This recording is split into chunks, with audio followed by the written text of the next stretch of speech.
예, 안녕하세요. 범죄도시를 연출한 강인성입니다. 반갑습니다. 영화 많이 보셨나요, 근데? 네, 너무 감사합니다. 여러분들 성원 덕분에 범죄도시가 역대 영화 청불 3위를 기록했습니다.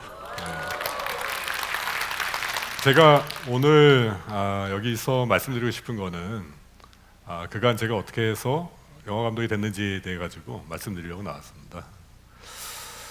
제가 영화 감독이 되겠다라고 결심을 한 게 군대에 있었을 때였었고요. 휴가를 나와서 집에서 이제 비디오 테이프를 보는데 저수지의 개들이라는 퀸틴 타란티노 감독의 영화를 봤습니다.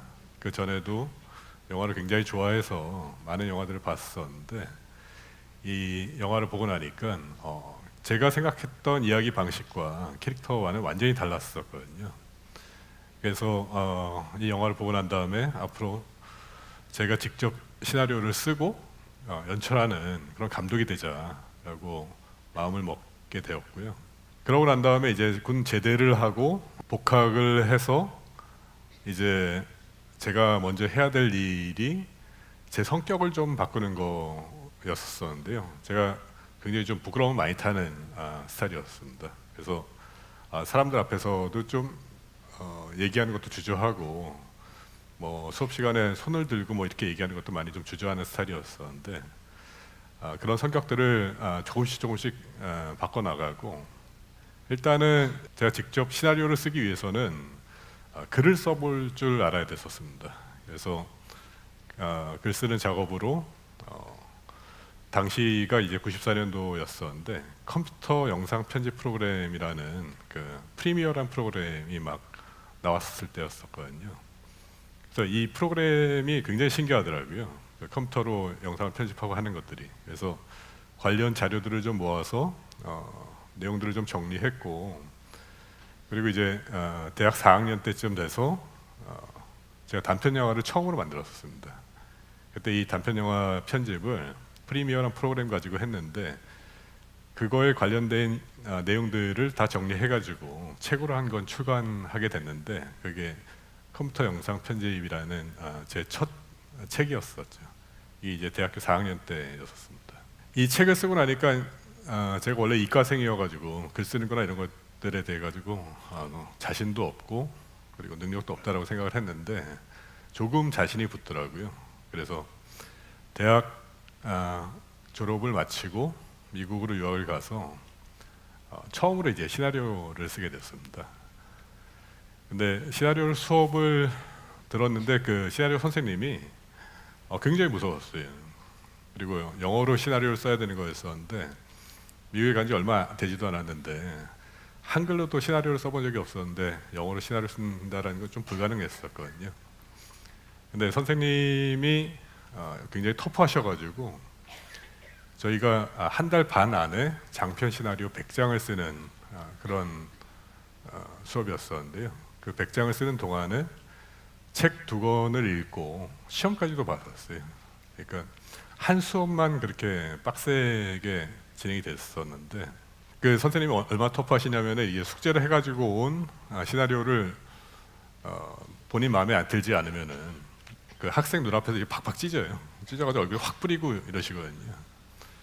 그래서 저도 이제 좀 오기가 생겨가지고 한 200단어, 한 300단어밖에 모르는데 그 단어 안에서 그냥 팍 썼습니다. 써가지고 그렇게 수업에 따라서 한 달 반 안에 시나리오를 마무리를 짓고 나니까 굉장히 그 자신감이 생기더라고요. 앞으로 다른 시나리오 쓴다 하더라도 내가 이제 완성을 할 수 있겠다라는 그런 자신감이 생겨가지고 시나리오 수업을 듣게 된 게 저한테 굉장히 큰 힘이 됐었죠. 그리고 제가 해야 될 일이 영화 감독이 되려면 이제 또 피칭이라는 걸 했었어야 됐거든요. 그 상대방한테 제가 쓰고 있는 이야기에 대해 가지고 설득시키고 이해시키는 그런 거를 이제 피칭이라고 하는데 그 피칭을 하기 위해서는 연습이 많이 필요했습니다. 제가 말을 뭐 논리적으로 이렇게 잘하거나 이렇게 뭐 빨리 뭐 하는 스타일은 아니었었기 때문에 지금도 마찬가지고요. 그래서 항상 뭐 술자리나 뭐 밥을 먹거나 할 때에는 그 앞에 있는 상대방이 투자자다, 배우다, 제작자다라고 상상하고 나한테 주어진 시간은 1분이다, 2분이다, 5분이다 이런 식으로 해가지고 계속 연습을 하는 거였습니다. 내가 지금 준비하고 있는 영화가 주인공이 어떻게 돼가지고 어떻게 돼서 어떻게 된 이야기다라는 거를 계속 연습을 했었죠. 그게 이제 연출자로서는 굉장히 또 필요로 한 일이었었고요. 그거를 이제 하다 보니까 이야기에 대한 설명을 하는 거에 대해서 자신감이 많이 붙었었죠. 그렇게 20대 때는 열심히 시나리오를 쓰고 그리고 피칭 연습도 하고 하면서 준비를 해서 제가 30살에 운 좋게 감독 데뷔 기회를 잡았습니다. 미국에 있었을 때였었는데 한국에 있는 제작사랑 계약이 돼가지고요. 한국에 들어오게 됐고 그때 이제 투자와 배우까지 다 결정이 돼가지고 영화를 준비를 했는데 그 영화가 1년 만에 엎어지게 됐었죠. 그래서 30살 이후부터는 여러 가지 일들을 했습니다.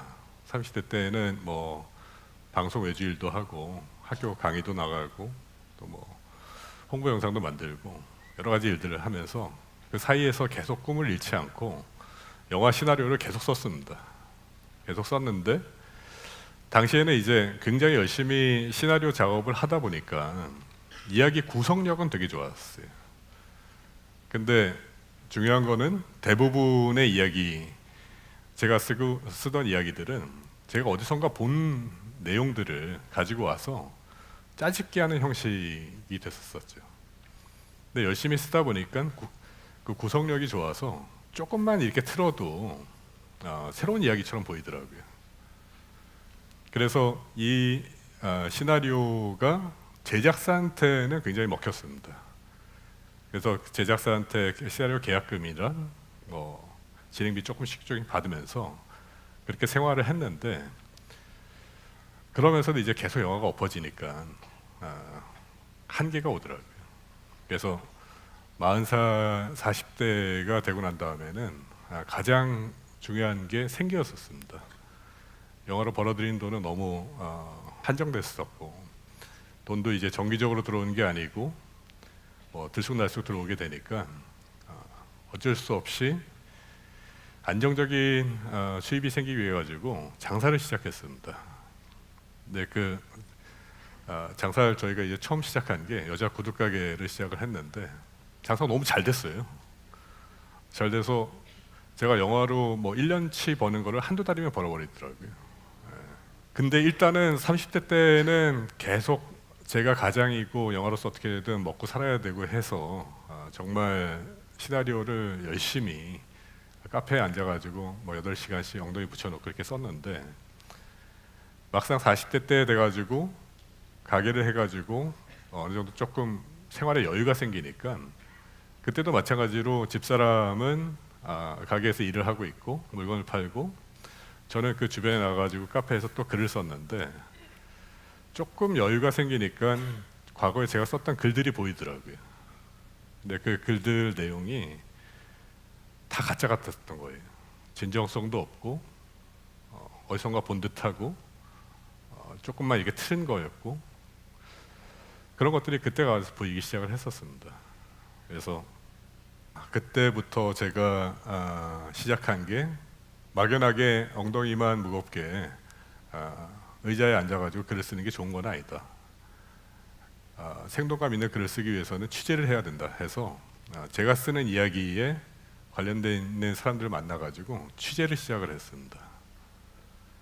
그 취재를 하다 보니까 정말 머릿속에서만 상상할 수 없는 얘기들이 되게 많이 나오더라고요.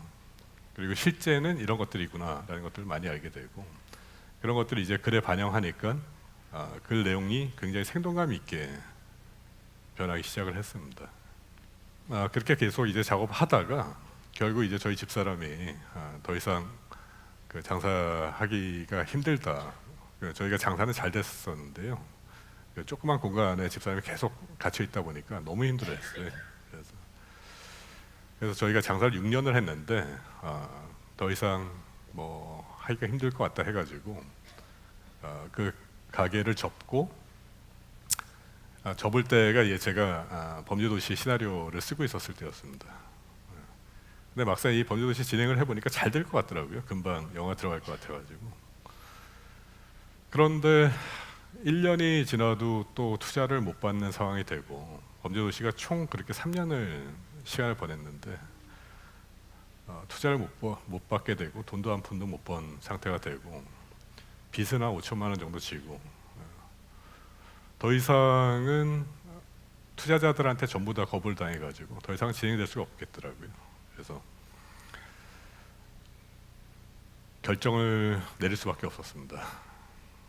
제가 그때까지 영화를 준비를 한 게 16년 정도가 됐었는데 더 이상은 영화를 할 수가 없겠더라고요. 그래서 집사람이랑 같이 아무 대책 없이 빚도 많았는데 스페인 여행을 갔어요. 스페인 여행 가서 일단 저도 그가 오랫동안 영화 한 거에 대해 가지고 마음도 정리할 시간이 필요했고, 또 마침 거기 스페인에 막내 이모가 이제 유학을 하고 계셔서 겸사겸사해서 갔는데, 거기 갔더니 막내 이모가 본인이 잘 가는 가게라고 하면서 올리브 가게를 데려갔는데 올리브가 너무 맛있더라고요. 한국에서 먹었던 올리브는 좀 짠데 거기 올리브는 하나도 안 짜고 너무 맛있더라고요. 그래서 이 올리브를 수입해가지고 장사나 하자 라고 생각을 했는데, 그때 마침 이제 저희 제작사 대표가 카톡으로 감독님 투자됐어요 이렇게 온 거예요. 그래서 사실 그랬던 적이 몇 번 있어가지고 약간 좀 반신반의하면서 그러면 투자사가 어디냐 물어봤더니 잘 모르는 회사, 신생회사더라고요. 그래서 이거 좀 또 불안한데, 제가 이제 그 촬영 직전에서 한 2번 정도를 영화가 엎어진 적이 있었거든요. 그래서 불안한 마음에 한국에 들어와가지고 막상 이제 진행 상황을 봤더니 잘 진행이 되더라고요. 그래도 이거 조금 이상한데, 보통 이제 상업 영화 저희 정도 사이즈가 되는 영화에서는 좀 유명한 투자사한테 이렇게 받지 않고 안정적으로 인정된 투자사한테 돈을 받지 않으면은 중간에서 엎어지는 경우가 많아가지고 그러면서 좀 많이 불안하지 않을까 싶었는데 정말 잘 진행이 됐습니다. 그리고 촬영 들어가기 2주 전에 고사를 지내는데 그때 확신이 오더라고요. 우리 영화 진짜 들어가는구나.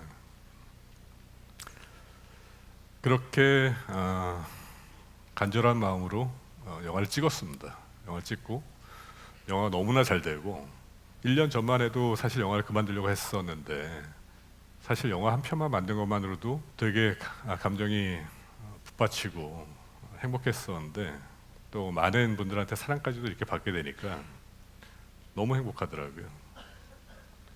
근데 제가 오늘 드리고 싶은 말씀은, 인생에 있어서 저처럼 이렇게 한 우물만 파고 계속 갈 수도 있겠지만은 그게 딱히 좋은 것 같지만은 않습니다.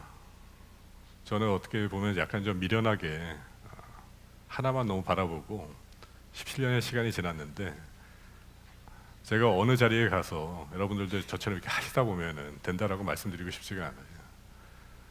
예전에도 그런 얘기들을 많이 들었었거든요. 성공한 사람들은 정말 열심히 하다 보면은 결국 거기에서 성공을 이룬다라고 얘기들을 많이 하시는데, 저도 이게 준비를 하는 동안에 그게 확실히 보장된 거라고만은 생각되지가 않았습니다. 만약에 제가 스페인에 가가지고 전화를 받지 않았다면은 저는 아마 영화를 오랫동안 준비만 하다가 끝냈을 거예요. 그래서 제가 말씀드리고 싶은 건 그런 겁니다. 여러분의 인생에 있어가지고 여러분의 그 드라마를 너무 한쪽으로만 만들려고 하지는 마세요. 열심히 하시다가 만약에 다른 드라마로도 만들 수가 있는 거고, 어차피 여러분들이 주인공으로서 나가시는 건데, 저처럼 한 작품만 만들려고 하지 마시고 여러분들 하시다가 열심히 하시다가 정말 힘들고 지치고 이럴 때에는 과감하게 포기할 줄도 알아야 된다고 생각합니다. 그리고 또 다른 드라마를 또 시작을 하세요. 거기에 주인공은 어차피 또 여러분들이시고 그 안에서 또 조력자와 스승과 또 반대 세력, 영화의 요소들 같이 그런 스토리들 같이 그런 사람들을 만나게 될 겁니다. 또 다른 드라마로 여러분들이 또 대박을 내시면 돼요. 그래서 정말 한 우물만 판다, 한 길만 간다라는 게 저는 정답은 아닌 것 같고요. 정작 만약에 그거를 정말로 요구하시고 생각하신다면은 할 때까지 해보시고 그래도 정말 안 된다 싶으면은 포기할 줄도 아는 게 용기라고 생각을 합니다.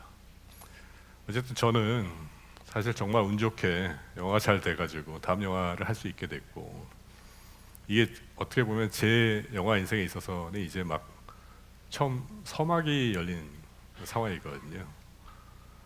앞으로도 저는 뭐 열심히 영화를 만들면서 나머지 드라마를 그려내겠습니다. 여러분들도 건승하시길 바라겠습니다. 감사합니다.